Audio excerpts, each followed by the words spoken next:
स्थानीय निवासियों ने पिंपरी चिंचवड शहर के मुकाई चौक क्षेत्र में एसआरए योजना से 20 स्थापित झुग्गीवासियों को अस्थायी आश्रय प्रदान करने का विरोध किया है। वाकड़ के काला खड़क इलाके में स्लम पुनर्वास प्राधिकरण यानी एसआरए द्वारा एसआरए परियोजना स्थापित की जा रही है। इसलिए इस क्षेत्र के निवासियों को किवड़े में केवीआईएलए सोसाइटी के किनारे एक खुले क्षेत्र में कुछ वर्षों के लिए अस्थायी रूप से पुनर्वासित किया गया है। लेकिन इस अस्थायी पुनर्वास का किवड़े के नागरिकों के साथ साथ स्थानीय निवासियों ने भी कड़ा विरोध किया है।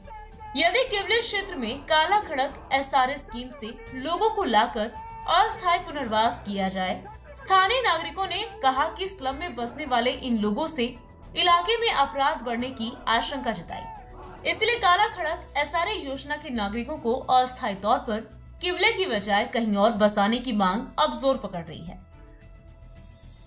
मी साईवरा सोसायटीचा चेअरमन आहे।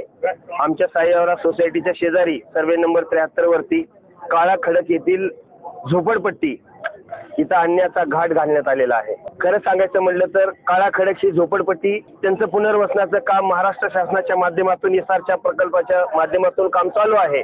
पण तिथल्या लोकांची कोणत्याही प्रकारची परमिशन न घेता, कोणत्याही प्रकारचे त्यांच्यासोबत चर्चा न करता सरकारने आणि एसआरए प्रकल्पाने निर्णय हा घेतलेला आहे की तिकडची काळा खडक झोपडपट्टी इकडे पुनर्वसित करा। मला सांगा, स्मार्ट सिटी म्हणून तुम्ही किवळेला जाहीर करताय, रावेतला जाहीर करताय आणि स्मार्ट सिटी मध्ये पुन्हा तुम्ही पत्रा शेड आणताय, याच्यातून तुम्हाला काय साध्य करायचं आहे? झोपडपट्टी आपल्याला नकोच आहे। ह्या मागणीसाठी आम्ही इथं धरणे आंदोलनासाठी सर्वजण उपस्थित झालेलो आहोत।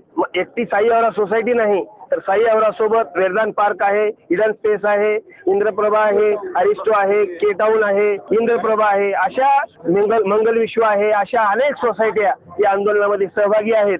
आणि आमचा हा कायम झोपडपट्टीला आमचा विरोधच आहे। जर तुम्हाला तिथं बांधकामच करायचं आहे तर तुम्ही जे काही अधिकृत बांधकाम पाहिजे ते बांधकाम करा।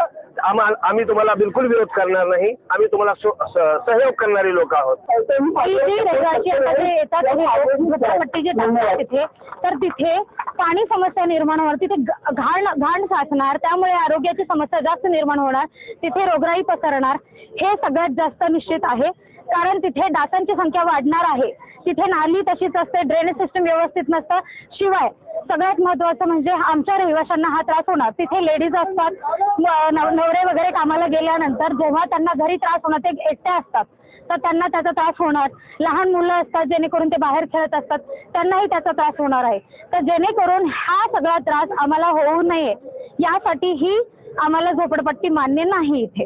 आणि त्यांची जी काही जीवनशैली आहे त्याच्यामध्ये आणि आमच्या जीवनशैलीमध्ये खूप जमीन आसमानचा फरक आहे।